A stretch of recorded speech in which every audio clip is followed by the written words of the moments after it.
We're living in a very interesting time right now, and let me tell you why. The founder of Stability AI made this ominous prediction that there will be no programmers in 5 years. Well, according to the job market trend, the global software engineering market is expected to grow from $47 billion in 2022 to $89 billion by 2030, which is a 12% annual growth rate. Well, this is a question that has intrigued me for a long time. With the rise of AI coding tools which basically can handle routine tasks like coding and debugging for you, does it diminish the career of SDE by any means? Hi everyone, welcome back to the channel. My name is James. I graduated from USC and now work in advertising. When I was in college, becoming a computer science major seems like a perfectly sensible career path for many reasons. There is a foreseeable high demand for this job, and often you get paid competitive six-figure salaries, and of course you get opportunity to working on many cutting-edge projects in the largest tech firms. But with the rise of these AI coding tools, it gives a little bit suspicion that is it still worthwhile career path? Well, according to Career Foundry, the average salary for the SDE in the US is about $140,000 in 2024, which is significantly higher than the national average salary across many professions. So what that means is that with most companies, these positions are considered to be a higher expense or higher investment at least.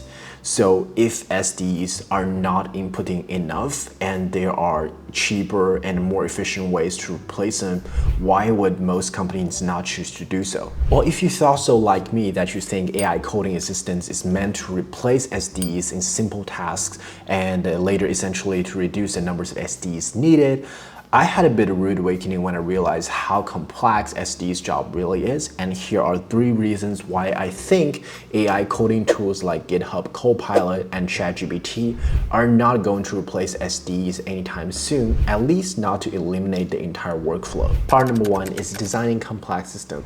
So for example, say you're assigned on a project to design a microservice architecture for a new e-commerce platform that involves determining how services would communicate and scale.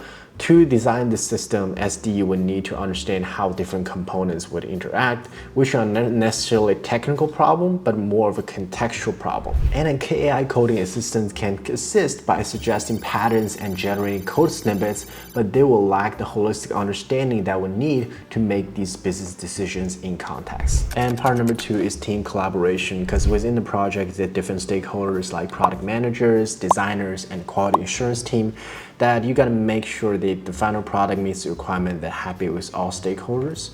So for example, meeting with designers, discuss the UI changes based on user feedbacks.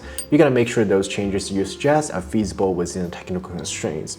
And as for product managers, like they have different business priorities that determine that are most needed for by the customer, or like fits the market trend best. In order to communicate with different stakeholders, you will for sure need the technical aspect, so be able to interact with both machine and people. And it even comes to everyday debugging. Like imagine an e-commerce platform experiencing random crashes due to memory leak, and a coding existence might identify the application is ran out of memory but could struggle to pinpoint the exact cause.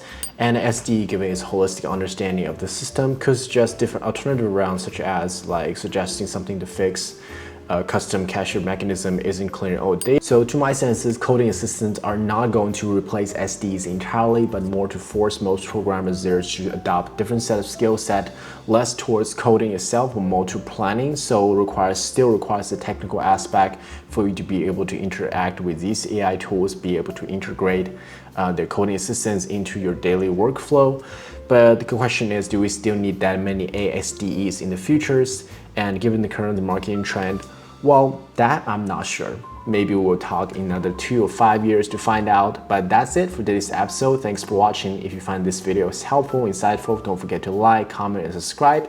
This channel is dedicated to early career advice. And thank you and have a good day.